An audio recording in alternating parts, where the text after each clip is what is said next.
HSC 2026 আলিম 2026 পরীক্ষার্থীরা তোমাদের ICT বইয়ের চ্যাপ্টার 5-এর সি প্রোগ্রামিং ল্যাঙ্গুয়েজ সম্পর্কে আজকে আলোচনা করব। তোমরা ফার্স্ট ইয়ার সেকেন্ড ইয়ার অবশ্যই সি প্রোগ্রামিং ল্যাঙ্গুয়েজ করেছো। এই অধ্যায়টা সবচেয়ে গুরুত্বপূর্ণ তোমাদের আইসিটি বইয়ের। এখান থেকে অবশ্যই মাস্ট বি সৃজনশীল আসবে।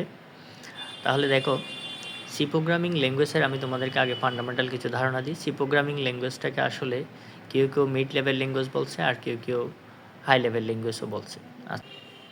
আচ্ছা, তোমরা এখানে দেখো সি প্রোগ্রামের মধ্যে লো লেভেল ল্যাঙ্গুয়েজের কী কী বৈশিষ্ট্য বিদ্যমান। প্রথম হচ্ছে সি প্রোগ্রামে আমরা জানি সরাসরি পয়েন্টার ব্যবহার করে মেমোরি অ্যাড্রেস ম্যানিপুলেট করা যায়, যেটা হচ্ছে অ্যাসেম্বলির মতোই কাজ করে। ম্যানিপুলেশন, ঠিক আছে, যেটা হচ্ছে বিটওয়াইজ অপারেট করা যায় সরাসরি হার্ডওয়্যার লেভেলের কাজের জন্য। এমবেডেড সিস্টেম, ঠিক আছে, ওএস কার্নেল, লিনাক্স, উইন্ডো এগুলো লেখা হয় সি প্রোগ্রাম দিয়ে, ঠিক আছে। এটা হচ্ছে একটা লো লেভেলের কাজ। সি প্রোগ্রামের মধ্যে কিছু হিউম্যান রিডেবল সিনট্যাক্স আছে, যেটা হচ্ছে অ্যাসেম্বলির মতো রেজিস্টার এবং অফ কোড দিয়ে কী করা যায় না, লিখতে হয় না।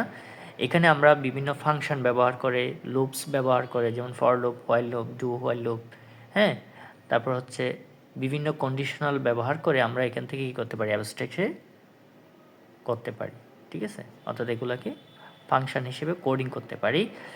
এখানে দেখো একই সি কোডে বিভিন্ন ধরনের প্ল্যাটফর্মে আমরা কি করতে পারি, কম্পাইল করতে পারি, আর যেটা অ্যাসেম্বলিতে কখনোই কি নয়, সম্ভব নয়।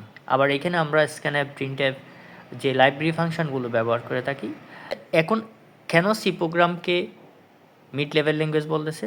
মিড লেভেল ল্যাঙ্গুয়েজ বলা হয় যেটাতে লো লেভেল এবং হাই লেভেল উভয় ধরনের বৈশিষ্ট্য বিদ্যমান, সেটাকে বলা হচ্ছে মিড লেভেল ল্যাঙ্গুয়েজ, ঠিক আছে। তাহলে হাই লেভেলের ল্যাঙ্গুয়েজের উদাহরণ কি? হাই লেভেল ল্যাঙ্গুয়েজ হচ্ছে পাইথন আছে, জাভা আছে, এগুলো।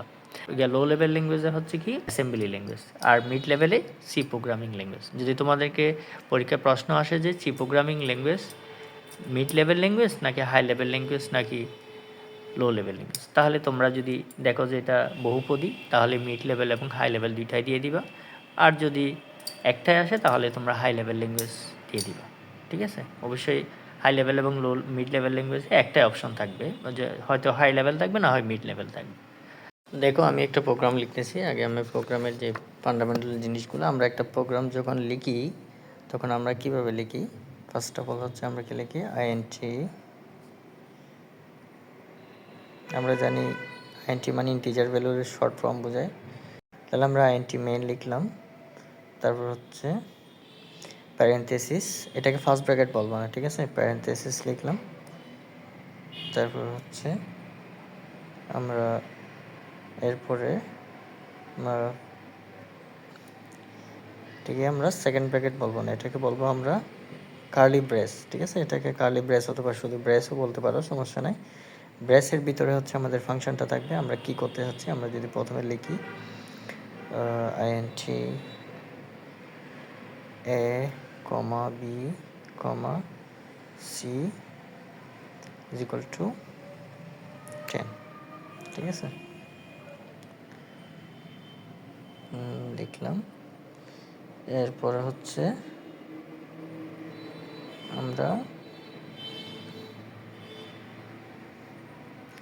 প্রোগ্রাম ক্লোজ করব।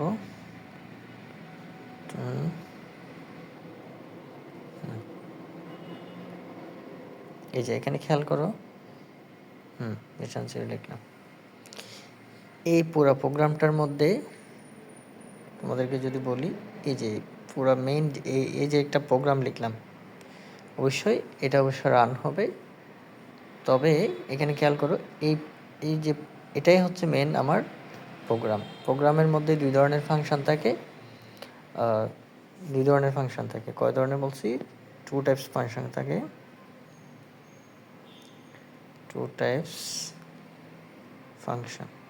ঠিক আছে, টু টাইপ ফাংশন থাকে। এই টু টাইপ ফাংশনের মধ্যে এখানে আমরা লিখলাম কি আইএনটি মেইন, তারপর হচ্ছে parenthesis INT a comma b comma c equal to 10, তারপর হচ্ছে রিটার্ন যে প্রোগ্রাম শেষ করলাম, ঠিক আছে। এখানে প্রোগ্রামটা শেষ করলাম। আচ্ছা, এরপর দেখো, তাহলে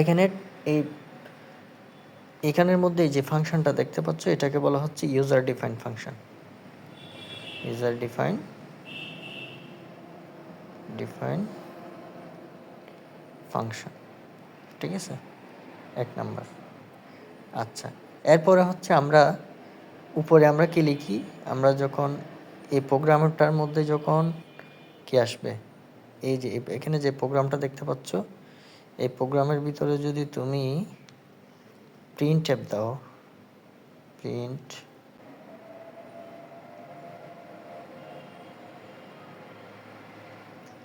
stdio.h এই ধরনের একটা আমাকে ফাংশন, এক্সট্রা ফাংশন ইউজ করতে হবে। এই ফাংশন এই যে hash include dot S dot লিখলাম, অথবা এখানে ম্যাথ ডট এইচও লেখা যায়, এই ফাংশনটাকে বলা হচ্ছে যে তোমার, এই যে এখানে যে ফাংশনটা, এই ফাংশনটাকে বলা হচ্ছে যে তোমার লাইব্রেরি ফাংশন অথবা স্ট্যান্ডার্ড লাইব্রেরি ফাংশন, ঠিক আছে, এটাকে বলা হচ্ছে কি লাইব্রেরি স্ট্যান্ডার্ড ফাংশন। তাহলে আমরা ফাংশন কয় ধরনের পাইলাম? 2 ধরনের। ইউজার ডিফাইন ফাংশনটা জিনিসটা কি আসলে, অর্থাৎ সি প্রোগ্রামে যেগুলো ডিফাইন করা আছে সেগুলাকে কি করে, শুধু সে রান করতে পারে অথবা সে রিড করতে পারে। এরপর আমরা যদি এখানে প্রিন্ট এফ, স্ক্যান এফ এই ধরনের ফাংশন ইউজ করি, তাহলে আমাকে অবশ্যই ইনক্লুড স্টুডিও stdio.h অর্থাৎ স্ট্যান্ডার্ড ইনপুট অ্যান্ড আউটপুট, এই হেডার ফাইলটা আমাকে অবশ্যই কী করতে হবে, যুক্ত করতে হবে। লাইব্রেরি ফাংশন অর্থাৎ প্রিন্ট প্রোগ্রামের ভিতরে যদি আমার কি থাকে, প্রিন্ট এফ অথবা স্ক্যান এফ টোলস থাকে। এটা কি করে আসলে, প্রত্যেকটা প্রোগ্রাম তুমি যদি এখানে দেখো, প্রত্যেকটা প্রোগ্রাম এখানে যে দেখতে পাচ্ছ, প্রত্যেকটা প্রোগ্রাম অবশ্যই কোথায় যায়, প্রথমে এখানে দেখো a = b, a, b, যে c10 লিখলাম, এটা হচ্ছে প্রথমে কোথায় যাবে, এটা প্রথমে মেইন ফাংশনে যাবে, ইউজার ডিফাইনে যাবে। এখানে ইউজার ডিফাইনে যদি পায় কিনা দেখবে, ইউজার ডিফাইনে পাইলে সে অবশ্যই কী করবে, আউটপুটে দেখাবে। প্রত্যেকটা প্রোগ্রাম অবশ্যই কার দিকে কোথায় আছে সেটা খুঁজবে। এরপর দেখো আমি এখানে যখন প্রিন্ট এফ ইউজ করছি, এই প্রিন্ট এফটা প্রথমে মেইন ফাংশনে যাবে, দেখতেছে মেইন ফাংশনে পায় নাই, তখন উপরে আরেকটা যে লাইব্রেরি ফাংশন আসে সেই লাইব্রেরি ফাংশনে গিয়ে খুঁজবে, ঠিক আছে, ফাংশন, ঠিক আছে। তাহলে আমরা এখন ফাংশন ব্যবহার করে শিখলাম। তারপর 2 নাম্বার হচ্ছে আমরা লুপ, কিভাবে লুপস ব্যবহার করা হয়। 3 নাম্বার হচ্ছে আমরা কন্ডিশন, ঠিক আছে। এই জিনিসগুলো আমরা কি করব আজকে বা দেখব এই মধ্যে। তাহলে আমরা ফাংশন কিভাবে ব্যবহার করি সেটা দেখলাম। তারপর হচ্ছে আমরা এখন দেখব কিভাবে আমরা লুপস ব্যবহার করে প্রোগ্রাম লিখি, ঠিক আছে। আচ্ছা, আমি তোমাদেরকে ফাংশন ব্যবহার করে কিভাবে আমরা একটা প্রোগ্রাম প্রথমে দেখে আমরা কম্পাইলারে চলে যাই। আজকে কি পড়াচ্ছি তোমাদেরকে, C programming language, C programming language. আমরা এটাকে কি করব, প্রিন্ট করব, ঠিক আছে। আচ্ছা, এবার আমরা দেখো, আমরা এখন কি দিব, রান দিব, ঠিক আছে। রান দিলাম, রান দেওয়ার পর দেখো